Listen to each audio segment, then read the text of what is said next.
الحمد لله الذي نزل على عبده الفرقان ثم جمعه في صدره وعلمه البيان والصلاة والسلام على معلم القرآن أهل المدر والوبر بأفصح لسان وأوضح بيان وعلى ورثة التطهير وصحبته الذين اتبعوه بإحسان اما بعد فاعوذ باللہ من الشیطان الرجیم بسم اللہ الرحمن الرحیم وما آتاکم الرسول فخذوه وما نہاکم عنہ فانتہوا صدق اللہ مولانا العظیم ان اللہ وملائکتہ یصلون علی النبی یا ایہا الذین آمنوا صلوا علیہ وسلموا تسلیما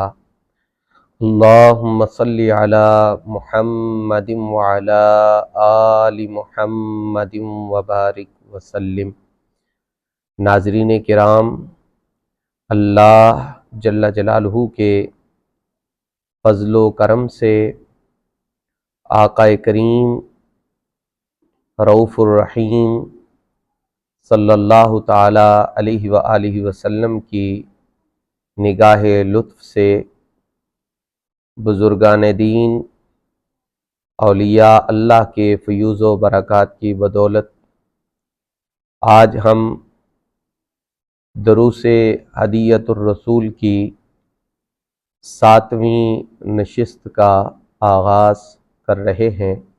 اصل پنجم ہمارے سامنے ہے، اس کے مندرجات پر گفتگو کی جائے گی، لیکن تمہیدی طور پر میں یہ عرض کرتا چلوں، حضرت اعلیٰ قبلہ عالم سیدنا پیر سید مہر علی شاہ صاحب گیلانی قدس سرہ العزیز نے ہدیۃ الرسول کے آغاز میں قرآن فہمی کے اصول بیان کرتے ہوئے ارشاد فرمایا ہے کہ قرآن پاک کو سمجھنے کے لیے اس ذات پاک کے فرامین پر توجہ مرکوز کرنا ضروری ہے جن کے سینہ اطہر پہ قرآن کریم نازل ہوا، اور اللہ رب العزت نے انہیں تبیین قرآن اور قرآن مجید فرقان حمید کی توضیح اور قرآن مجید فرقان حمید کی تشریح کا منصب جلیل عطا فرمایا۔ لیکن اس سلسلہ میں یہ امر ملحوظ رکھنا ضروری ہے کہ آقا کریم صلی اللہ علیہ وآلہ وسلم کی ذات پاک کی طرف جن چیزوں کی نسبت کی گئی ہے، جن اقوال اور جن افعال کو منسوب کیا گیا ہے، ان کی صحت کی جانچ پرکھ کی جائے۔ حضور نبی پاک علیہ السلام کا فرمان قرآن مجید کی توضیح اس صورت میں کرے گا جب اس کی نسبت آپ علیہ السلام کی ذات پاک کی طرف بے غبار ہو۔ تو زیر بحث مسئلہ حضرت سیدنا عیسیٰ ابن مریم علیہ السلام کا رفع الی السماء اور پھر قرب قیامت آپ کا نزول آیات قرآنیہ سے ثابت ہے، اور ان آیات قرآنیہ کی توضیح اور تشریح وہ آقا کریم صلی اللہ علیہ وآلہ وسلم کے فرامین طیبہ میں موجود ہے۔ اس اصل میں حضرت قبلہ عالم رضی اللہ تعالی عنہ نے اس بات کو واضح کیا ہے کہ جو فرامین نبویہ علی صاحب الصلوات والتسلیمات اس حوالہ سے منقول ہیں، یعنی حضرت سیدنا عیسیٰ علیہ السلام کے رفع الی السماء اور نزول من السماء کے حوالہ سے، ان کی صحت جانچ پرکھ کے جو دو طریقے ہیں، رسمی طریق اور کشفی طریق، یا دونوں طرق سے پایہ ثبوت کو پہنچتی ہے یا پھر دونوں میں سے ایک طریق سے ضرور پایہ ثبوت کو پہنچتی ہے۔ اب یہاں یہ بات میں اختصاراً اور اجمالی طور پر عرض کر دوں کہ ہمارا جو فریق مخالف ہے یعنی مرزا غلام قادیانی، وہ حدیث کی جانچ پرکھ کے لیے دونوں طرق کو تسلیم کرتا ہے، رسمی طریق کو بھی اور کشفی طریق کو بھی۔ اگر کوئی مخالف ایسا ہو جس کے ہاں کشفی طریق معتبر نہیں ہے تو وہاں کشفی طریق کا حوالہ نہیں دیا جائے گا، لیکن چونکہ جو ہمارا مد مقابل ہے وہ کشفی طریق کا معترف ہے، سو کشفی طریق سے ان احادیث کی صحت کو بیان کرنا بھی یہاں پر نہایت فائدہ مند ہے۔ آئیے آغاز کرتے ہیں۔ حضرت فرماتے اصل پنجم در بیان ایمانہ کہ صحت احادیث واردہ در باب نزول مسیح باہر دو طریق کشفی و رسمی بپایہ ثبوت رسیدہ یا با یکے ازاں ہر دو۔ حضرت سیدنا مسیح ابن مریم کے نزول کے باب میں جو احادیث طیبہ وارد ہوئی ہیں ان کی صحت کشفی اور رسمی حدیث کی پرکھ کے دونوں طریق سے پایہ ثبوت کو پہنچتی ہے یا دونوں طرق میں سے ایک طریق سے لازماً پایہ ثبوت کو پہنچتی ہے۔ فرمایا صحت احادیث نزول و آثار صحابہ بالخصوص اثر ابن عباس کے تعلق با بر رفعہ اللہ علیہ دارت در کتب احادیث و تفاسیر معتبرہ چنانچہ صحاح و تفسیر ابن جریر و ابن کثیر باسانید صحیحہ بثبوت پیوستہ۔ فرمایا حضرت سیدنا مسیح ابن مریم کے نزول کی احادیث اور آپ کے نزول کے متعلقہ آثار صحابہ، بالخصوص حضرت سیدنا عبداللہ ابن عباس کا وہ اثر جو اللہ رب العزت کے فرمان بر رفعہ اللہ الیہ کے ساتھ تعلق رکھتا ہے، یہ سب چیزیں کتب احادیث اور تفاسیر معتبرہ جیسا کہ صحاح ستہ، تفسیر ابن جریر اور ابن کثیر میں اسانید صحیحہ کے ساتھ پایہ ثبوت کو پہنچتے ہیں۔ یہاں پر یہ بات علماء اور طلباء کے فائدہ کے لیے میں عرض کر دوں کہ وہ احادیث طیبہ جو اس باب میں وارد ہوئی ہیں، حضرت قبلہ عالم سیدنا پیر مہر علی شاہ صاحب گیلانی قدس سرہ العزیز نے متون اور تراجم سمیت شمس الہدایہ فی اثبات حیات المسیح کے اندر نقل فرمائی ہے۔ شمس الہدایہ سے یہ باب کا عنوان سماعت فرما لیجئے۔ نسخے اگرچہ مختلف بھی ہوں لیکن اس عنوان کو سامنے رکھیں گے تو ہر نسخہ سے مطلوبہ مقام آپ کو مل جائے گا۔ فرماتے ہیں ذکر الاحادیث الواردہ فی نزول عیسی ابن مریم الی الارض من السماء فی آخر الزمان قبل یوم القیامہ وانہ یدعو الی عبادت اللہ وحدہ لا شریک لہ۔ اس عنوان کے تحت حضرت قبلہ عالم رضی اللہ تعالی عنہ نے کئی صفحات پر احادیث طیبہ کو اور آثار صحابہ کرام کو نقل فرمایا ہے۔ ہدیۃ الرسول ملاحظہ ہو، فرمایا وَإِلَى يَوْمِنَا هَذَا امت مرحومہ، ہمارے آج کے اس وقت تک، ہمارے آج کے اس زمانے تک، ہمارے آج کے اس ٹائم تک امت مرحومہ، حضور کی امت جو امت اجابت ہے، جنہوں نے حضور نبی پاک صلی اللہ علیہ وآلہ وسلم کی دعوت کو قبول کر کے اپنے آپ کو رحمت الہی کا مستحق بنایا، بر طبق ارشاد حضرت صلی اللہ علیہ وآلہ وسلم حضور کے اس ارشاد پاک کے مطابق، کون سا ارشاد؟ ترکت فیکم امرین لن تضلوا بعدی ما تمسکتم بہما، آپ نے فرمایا کہ میں تمہارے درمیان دو امر چھوڑ کے جا رہا ہوں اور تم میرے بعد ہرگز گمراہ نہیں ہوگے جب تک تم ان دونوں سے تمسک کرتے رہو گے، دلیل پکڑتے رہو گے، رہنمائی حاصل کرتے رہو گے۔ کتاب اللہ و سنت نبیہ، ایک اللہ کی کتاب اور دوسرا اللہ کے نبی کی سنت، بسمع رضا و قبول تلقی نمودہ۔ فرمایا حضور کی امت مرحومہ نے ان تمام احادیث طیبہ کو نہایت خوشی کے ساتھ سنا اور اسے قبول کیا، اور اس کی حیثیت پر، اس کی مسلمہ کیفیت پر کسی قسم کا اعتراض آج تک نہیں کیا۔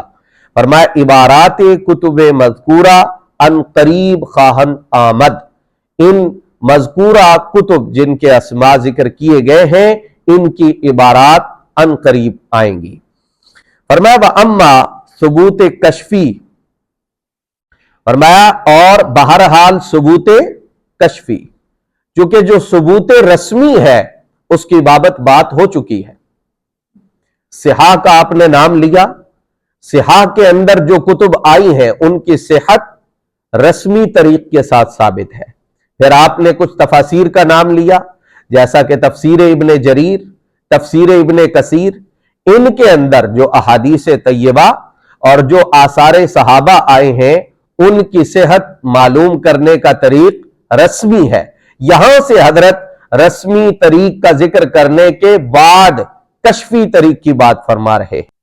وَأَمَّا ثبوت کشفی، پس بنقل عبارات شیخ محی الدین ابن عربی و امام ہمام جلال الدین سیوطی کہ جناب مؤلف ازالہ اوہام و قول فصیح دربارہ بودن الہام اقوى دلائل بر نہجے کے ہیچ دلیل قوت مقاومت و مصادمت او ندارت قول ہمی بزرگواراں را سند آوردہ بظہور خواہد پیوست۔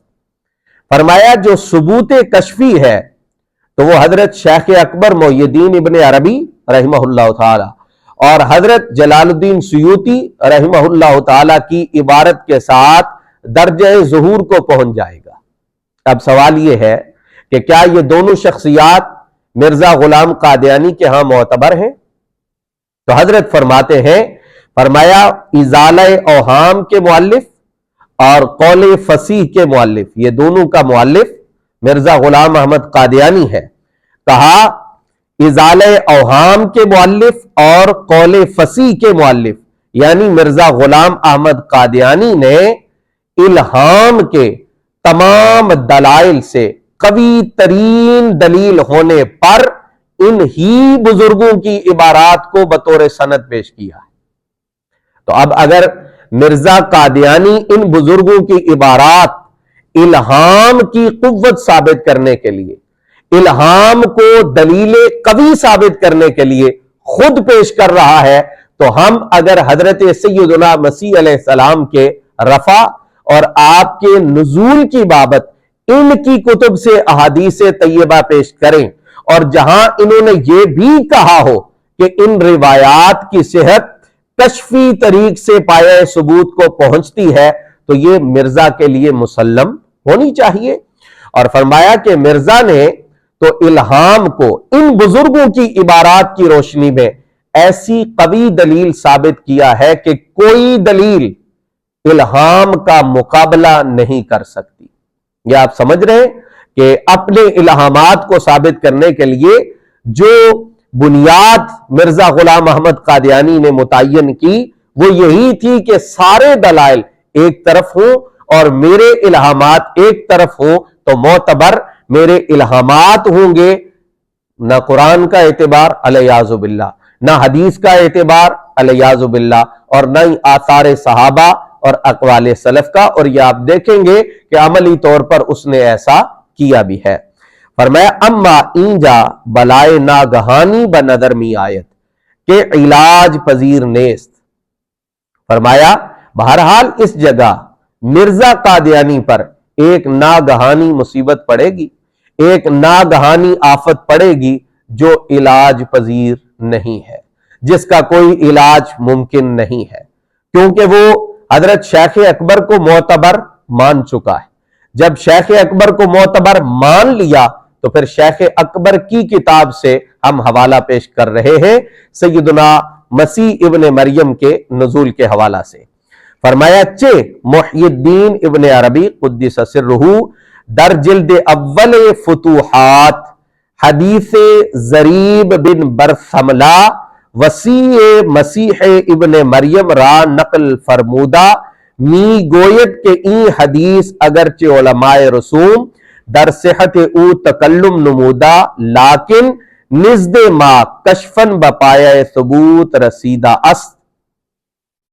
وجہ یہ ہے کہ حضرت شیخ اکبر محی الدین ابن عربی نے فتوحات مکیہ کی پہلی جلد میں ضریب بن برثملا جو حضرت عیسیٰ علیہ السلام کے وصی ہیں ان کی حدیث کو نقل بھی کیا، اور نقل کرنے کے بعد یہ بھی ارشاد فرمایا کہ یہ حدیث اگرچہ علماء رسوم، وہ علماء جو حدیث کی پرکھ کرتے ہیں رسمی طریقہ سے، ان کے نزدیک متکلم فی ہے، لیکن ہمارے نزدیک بطریق کشف پایہ ثبوت کو پہنچتی ہے. اب یہ حدیث پاک تفصیل کے ساتھ میں آپ کے سامنے فتوحات مکیہ سے ذکر کر رہا ہوں، اور اس کے بعد اس کا خلاصہ جو قبلہ عالم نے ہدیۃ الرسول میں پیش کیا ہے وہ بھی آپ کی خدمت میں پیش کروں گا.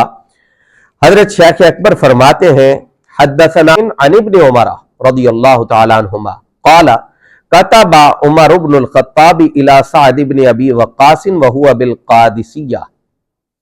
حضرت سیدنا عمر بن خطاب رضی اللہ تعالیٰ عنہ نے اپنے دور خلافت کے اندر حضرت سعد بن ابی وقاص کو جو گورنر تھے اور قادسیہ میں موجود تھے ان کو لیٹر لکھا، ان کو حکم نامہ جاری کیا ان وجہ نبلۃ بن معاویۃ الانصاریہ الی حلوان العراق.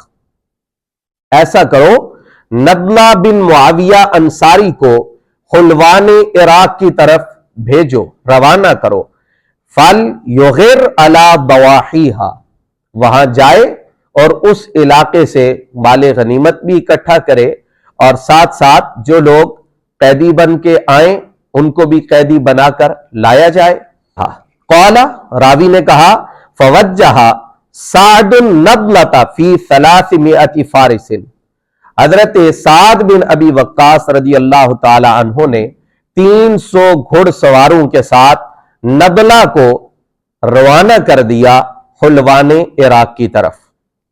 فخرجوا حتى اتوا حلوان العراق واغاروا على ضواحيها واصابوا غنیمة وصبيا.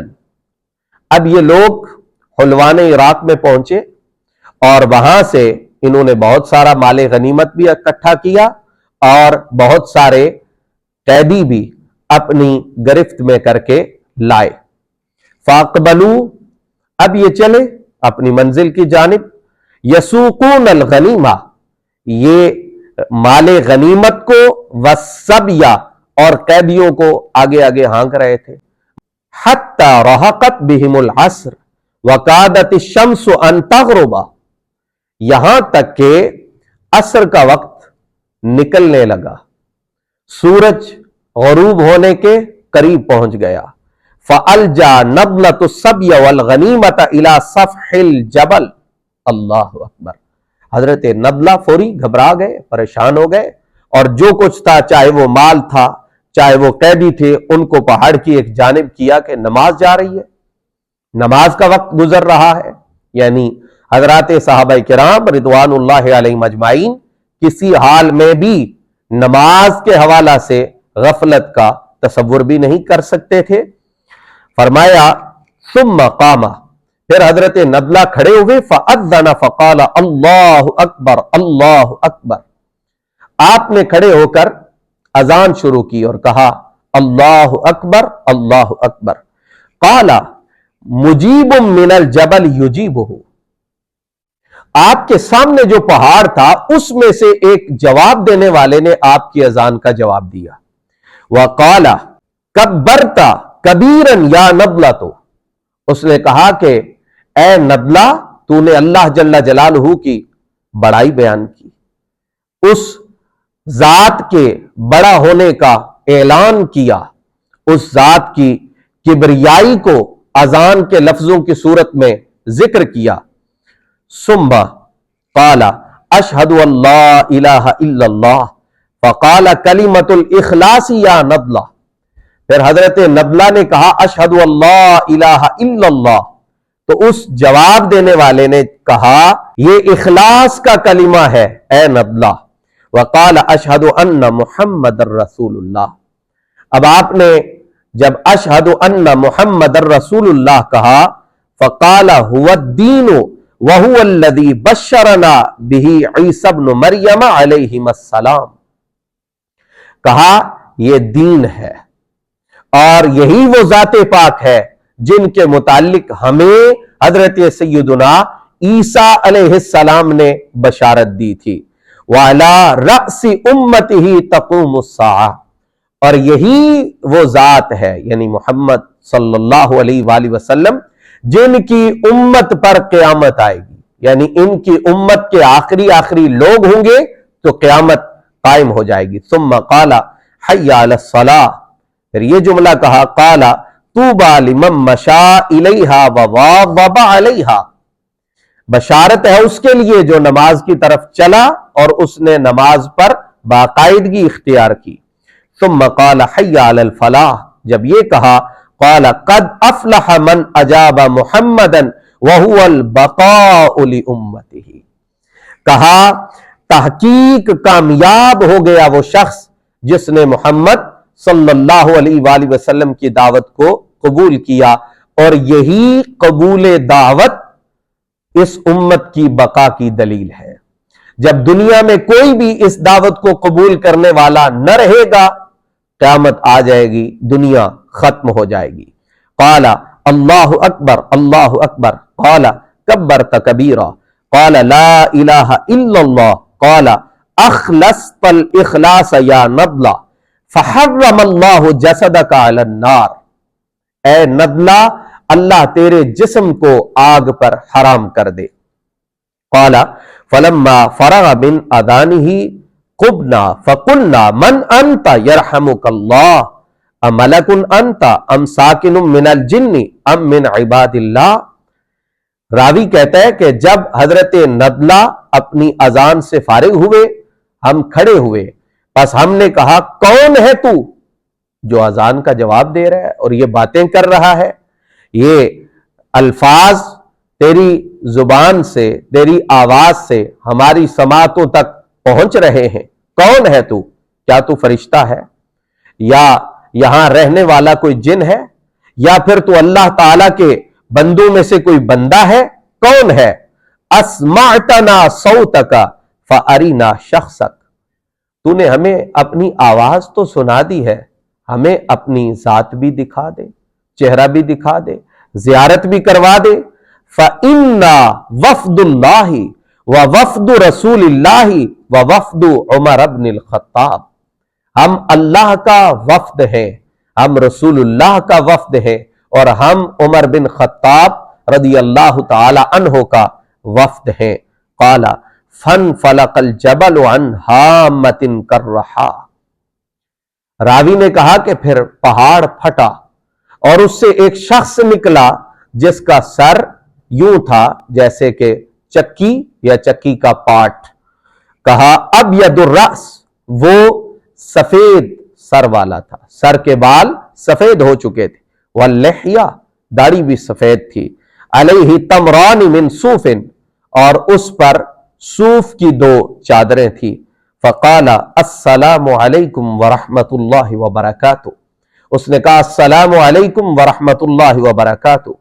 فقلنا وعلیک السلام ورحمۃ اللہ وبرکاتہ من انت یرحمک اللہ، ہم نے سلام کا جواب دے کے کہا کہ تو کون ہے، اللہ تجھ پہ رحمت فرمائے. قال انا ضریب بن برثملا وصی العبد الصالح عیسی بن مریم علیہ السلام. کہا میرا نام ضریب بن برثملا ہے اور میں حضرت عیسیٰ بن مریم علیہ السلام کا وصی ہوں. اسکننی ھذا الجبل، آپ نے مجھے اس پہاڑ میں بٹھایا ہے، آپ نے مجھے اس پہاڑ میں ٹھہرایا ہے. وَدَعَا لِي بِطُولِ الْبَقَاءِ إِلَى نُزُولِهِ مِنَ السَّمَاءِ، اور آپ نے مجھے دعا دی ہے کہ میں اس وقت تک زندہ رہوں جب تک حضرت عیسیٰ علیہ السلام کا آسمان سے نزول ہوتا. اب اس حدیث کے اندر، اس روایت کے اندر سیدنا عیسیٰ علیہ السلام کے آسمان سے نزول کا ذکر بھی ہے، اور توجہ سے یہ بات سمجھ لیجئے کہ کس عیسیٰ ابن مریم کا نزول ہے؟ جو عیسیٰ ابن مریم اپنے وقت کے نبی تھے، جن کی امت تھی، جو اس دنیا کے اندر تشریف فرما ہوئے، وہی عیسیٰ اتر کے آئیں گے، نہ کہ ان کی مثیل. ان کی مثیل کا نزول نہیں ہوگا. کوئی شخص جو ان کے ساتھ بزعم خیش مشابہت رکھتا ہو، اس کا اترنا اس حدیث میں بیان نہیں کیا گیا، بلکہ بعینہ ہی وہی عیسیٰ جو نبی وقت تھے، ان کا اترنا اس حدیث پاک میں بیان کیا جا رہا ہے. فرمایا فَيَقْتُلُ الْخِنْزِيرَ، آپ آئیں گے تو خنزیر کو قتل کریں گے، دنیا سے خنزیر ختم ہو جائے گا. وَيَكْسِرُ الصَّلِيبَ، اور آپ صلیب کو توڑ دیں گے. وَيَتَبَرَّأُ مِمَّا نَحَلَتْهُ النَّصَارَى، اور نصارہ نے جو چیزیں گھڑ لی ہیں، حضرت سیدنا عیسیٰ علیہ السلام ان سے براءت کا اظہار کریں گے. اس نے کہا ما فعل بالنبی صلی اللہ علیہ وآلہ وسلم، مجھے حضور کا حال تو بتاؤ، سرکار کا حال تو بتاؤ. قلنا قبضہ، ہم نے کہا حضور کا تو وصال ہو گیا ہے. فبکا بکاء طویلا حتی خضب لحیتہ بالدموع، کہا وہ رویا اور اتنا رویا کہ اس کی داڑھی آنسوؤں سے رنگ گئی، اس کی داڑھی آنسوؤں میں تر ہو گئی. یہ آقا کریم صلی اللہ علیہ وآلہ وسلم کے وصال کے غم میں، جدائی کے غم میں، اور اس غم میں کہ میں یہ زمانہ پا کر بھی حضور کا دیدار نہ کر سکا. ثم قال فمن قام فیکم بعدہ، پھر اس نے پوچھا تو حضور کے بعد پھر تمہارا خلیفہ کون بنا؟ قائم الامر تم میں کون ہوا؟ قلنا ابو بکر، ہم نے کہا حضرت ابو بکر الصدیق رضی اللہ تعالیٰ عنہ. قال ما فعل بہ، اس نے کہا پھر ان کی کوئی خبر دو، ان کی کوئی بات بتاؤ. قلنا قبضہ، ہم نے کہا وہ بھی وصال فرما چکے ہیں. قال فمن قام فیکم بعدہ، اس نے کہا ان کے بعد پھر تمہارا خلیفہ کون ہے؟ قلنا عمر، تو ہم نے کہا کہ عمر رضی اللہ تعالیٰ عنہ. قال اذن فاتنی لقاء محمد صلی اللہ علیہ وآلہ وسلم، اب اس نے اظہار افسوس کے لیے کہا تب تو حضور کی ملاقات مجھ سے چھوٹ گئی، میں سرکار کا زمانہ پا کر بھی حضور سے مل نہ سکا، سرکار کا دیدار نہ کر سکا. فَقْرَؤُوا عُمَرَ مِنِّ السَّلَامِ، اب تم جانا اور جا کر عمر کو میرا سلام پیش کرنا. وَقُولُوا، اور کہنا یا عمر سدد وقارب فقد دنا الامر، اے عمر انصاف کرنا، عدل کرنا، وہ امر یعنی قیامت اور ساعت بالکل قریب پہنچ چکی ہے.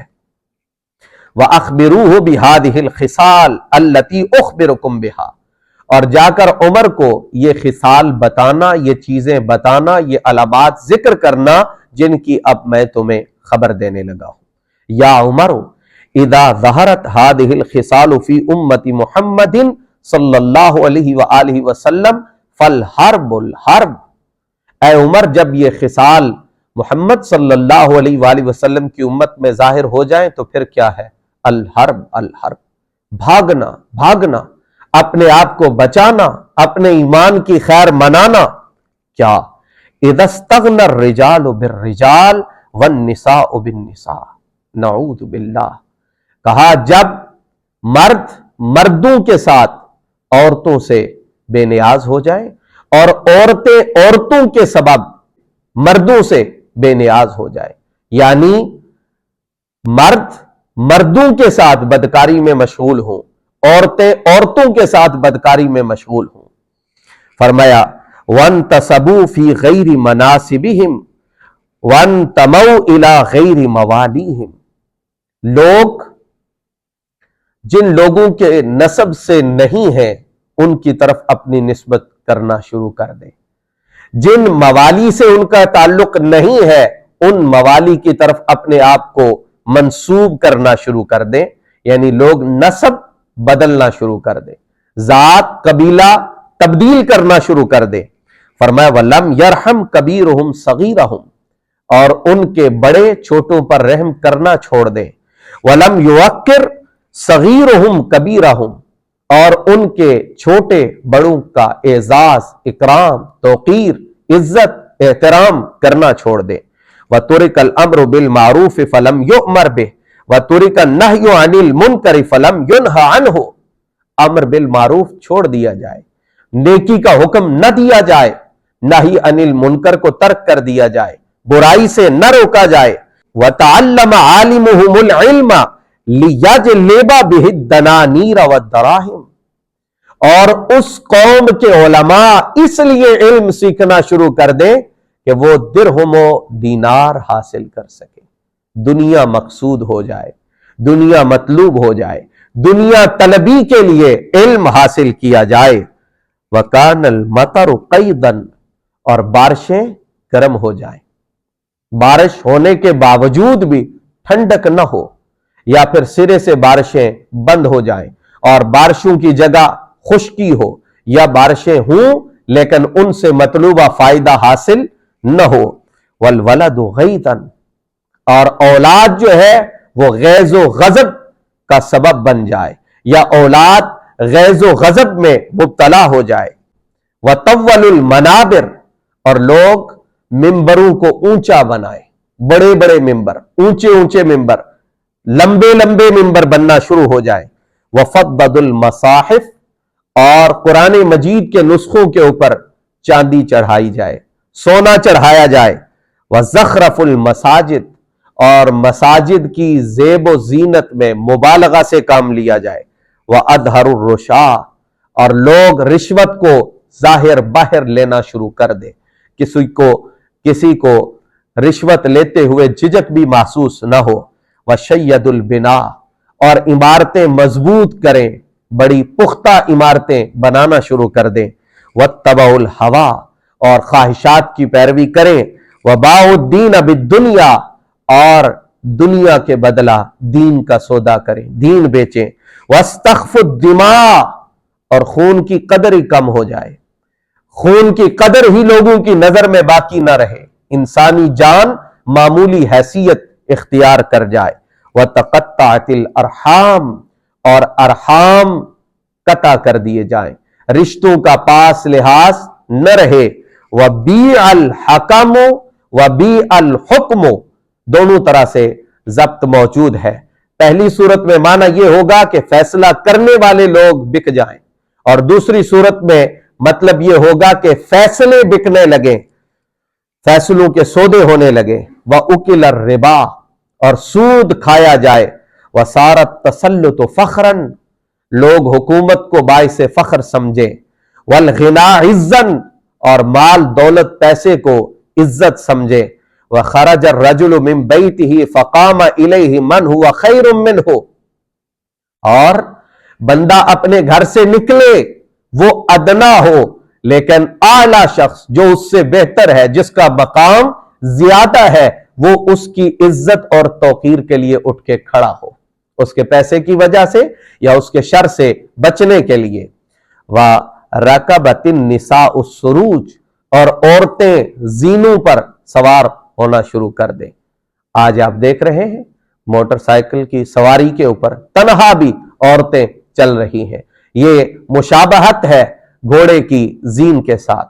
قالا، راوی کہتا ہے ثم غاب عنا، پھر وہ شخص ہم سے غائب ہو گیا، یہ طویل کلام کر کے۔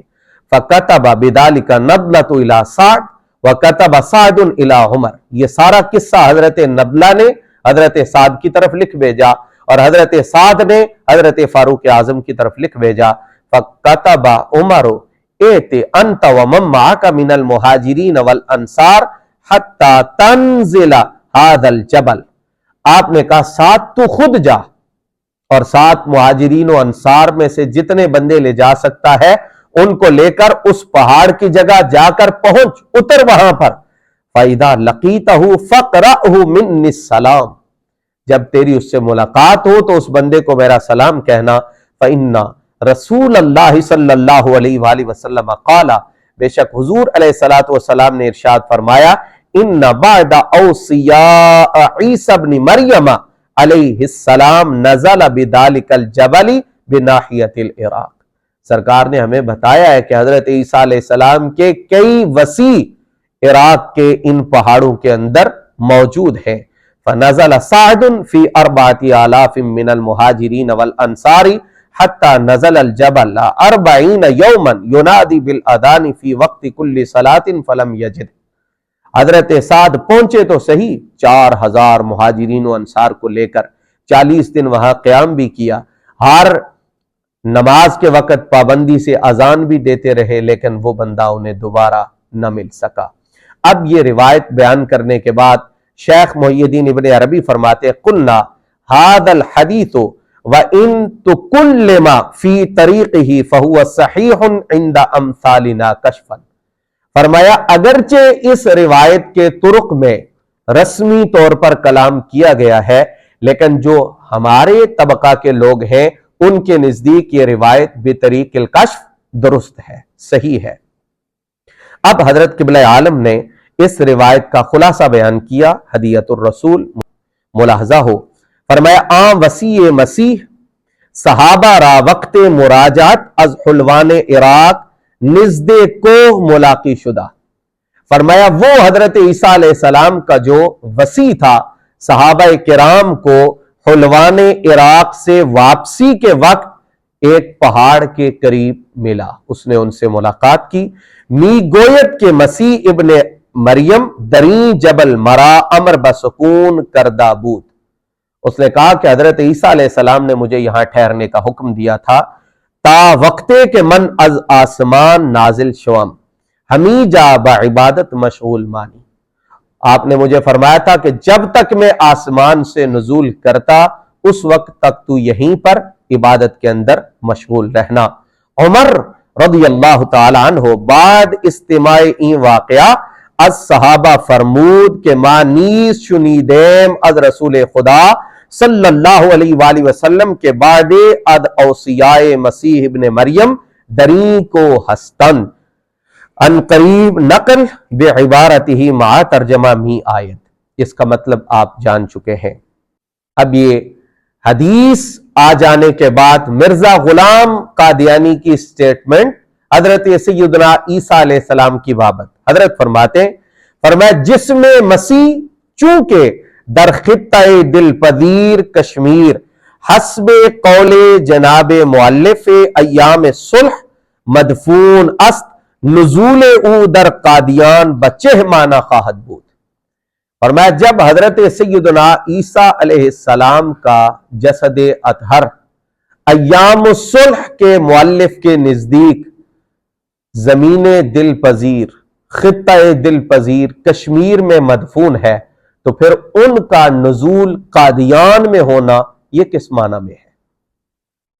حدیث تو یہ کہہ رہی ہے کہ وہ آسمان پر تشریف فرما ہے، لیکن مرزا قادیانی کی طرف سے یہ کہا جا رہا ہے کہ ان کی قبر وہ کشمیر کی خوبصورت وادی اور زمین کے اندر ہے، اور ساتھ ساتھ یہ بھی دعویٰ ہے کہ نزول عیسیٰ ابن مریم کہاں ہو رہا ہے؟ قادیان کے اندر۔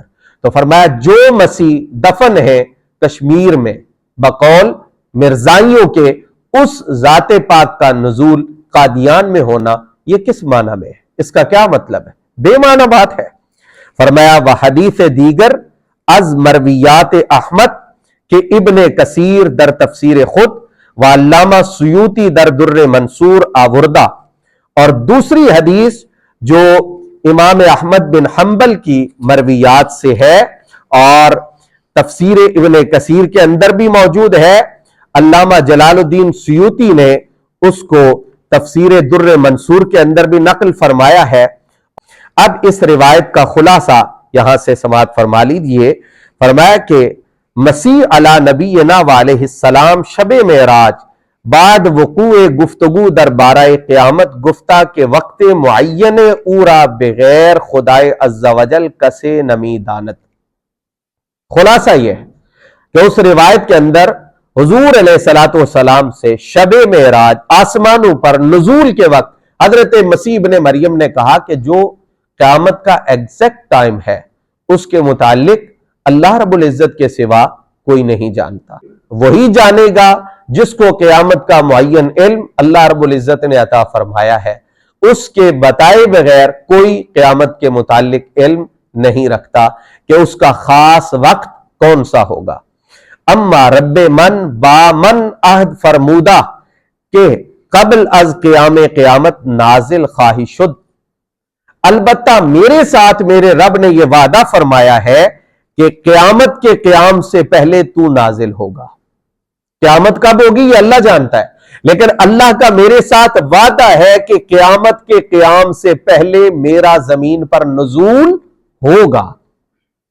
اولن دجال از دیدنے تو گداز شود، سب سے پہلے تو دجال تجھے دیکھ کے پگھلے گا۔ بعد ازاں یاجوج ماجوج را ہلاک خواہی کرت، اس کے بعد اے مسیح ابن مریم تو یاجوج ماجوج کو بھی ہلاک کرے گا۔ حدیث مع نقل عبارت می آیت، آپ فرماتے حدیث اور اس کی عبارت یہ ان قریب آ رہی ہے۔ فرماتے مسیح موعود کے در شب معراج خبر از نزول خود و ہلاک دجال و یاجوج ماجوج دادا۔ وہ مسیح موعود جنہوں نے شب معراج اپنے نزول کی خبر دی حضور کو، اور دجال اور یاجوج ماجوج کے ان کے ہاتھ پر ہلاک ہونے کی خبر دی۔ مسیح موعود، اور وہ مسیح موعود کے وسیع خود را در کوہ از کوہائے عراق نشاندہ، جنہوں نے اپنے اوصیاء میں سے ایک وسیع کو عراق کے پہاڑوں میں سے ایک پہاڑ کے اندر بٹھایا ہوا تھا، دری ایام خجستہ فرجام بطریق تناسخ در جسم دیگر غیر از جسم اول کہ در کشمیر مدفون از تعلق گرفتہ، در شہر قادیان مسمى بجناب مرزا صاحب گشتہ۔ وہی مسیح موعود، اب یہ تعریض ہے مرزا پر، فرمایا ان نیک انجام دنوں کے اندر تناسخ کے طریق پر پہلے جسم، جو جسم کشمیر میں دفن ہے، اس کے علاوہ دوسرے جسم کے اندر بے طریق تناسل جلوہ فرما ہوتا ہے، دخول کرتا ہے، اور پھر یہ تعلق پکڑتا ہے قادیان کے شہر میں، اور وہاں جا کر اس کا ظہور ہوتا ہے جناب مرزا غلام احمد قادیانی صاحب کی صورت میں، بعد مطالبہ وسیع خود از جبل عراق وسائر اوصیاء از شام وغیرہ۔ ان سے مرزا صاحب سے مطالبہ کر دیا ہے اس وسیع نے بھی آنے کا جو عراق میں بیٹھا تھا، اور ان اوصیاء نے بھی مطالبہ کر دیا ہے جو شام میں بیٹھے تھے کہ حضور آپ تشریف لے آئیے، اور کہا از شام وغیرہ نواحی توجہ بحال دجال مبذول خواہند فرمود۔ اب جناب ان اوصیاء کے پکارنے اور مطالبہ کے بعد دجال کی طرف توجہ فرمائیں گے۔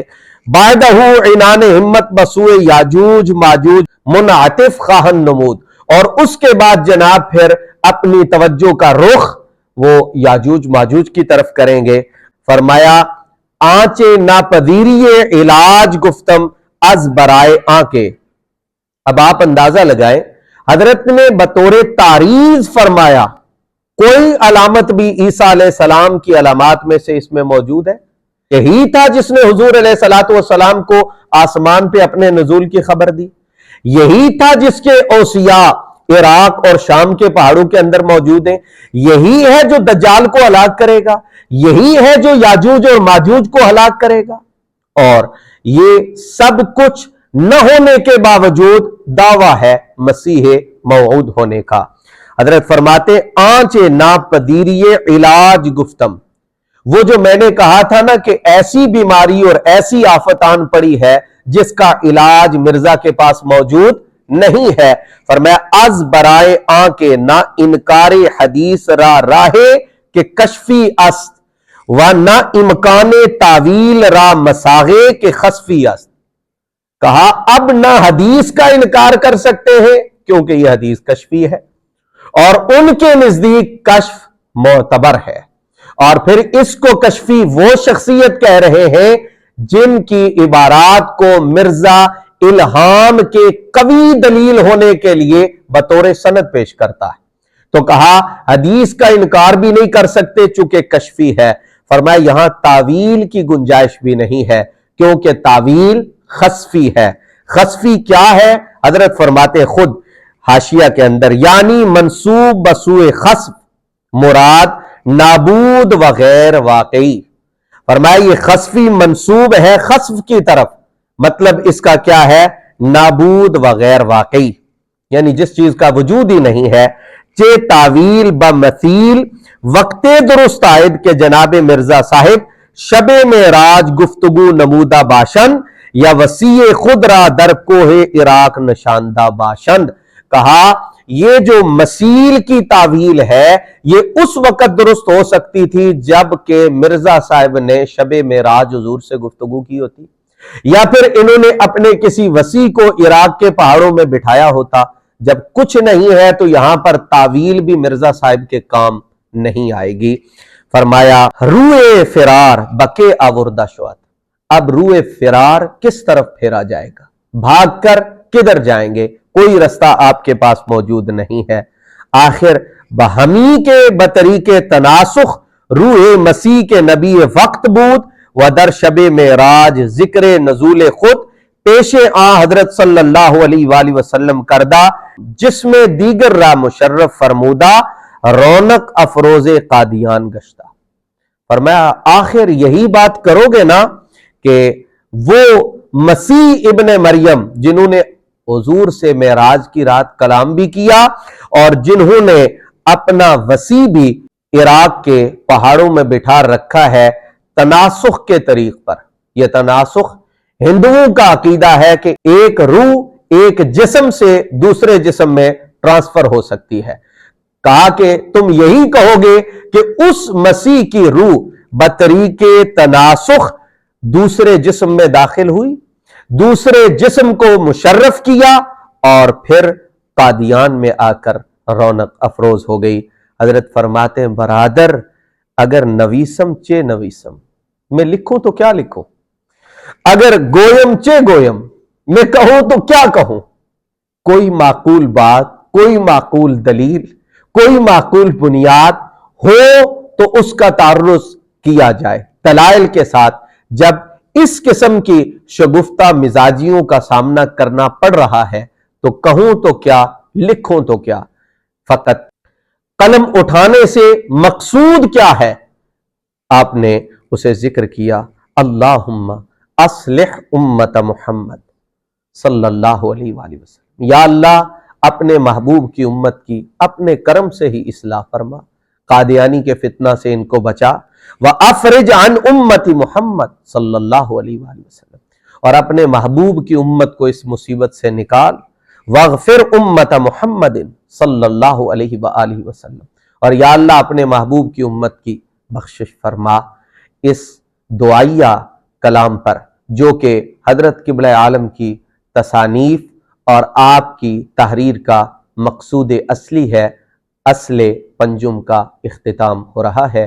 اس اصل کا خلاصہ ان لفظوں میں سماعت فرما لیجئے کہ آقا کریم صلی اللہ علیہ وآلہ وسلم کے فرامین دربارہ رفع مسیح و نزول مسیح ایسی روایات ہیں جو رسمی اور کشفی دونوں طریق سے پایہ ثبوت تک پہنچتی ہیں، اور مرزا کے لیے انکار کی، فرار کی کوئی وجہ، کوئی جگہ باقی نہیں ہے۔ اللہ جل جلالہ ہمیں قرآن و سنت کا صحیح فہم اور اس کو پیش نظر رکھ کر اپنے عقائد اور اپنے اعمال کی اصلاح کرنے کے بعد عقائد صحیحہ اور اعمال صالحہ پر استقامت کی دولت مرحمت فرمائے۔ وما علی الا البلاغ المبین۔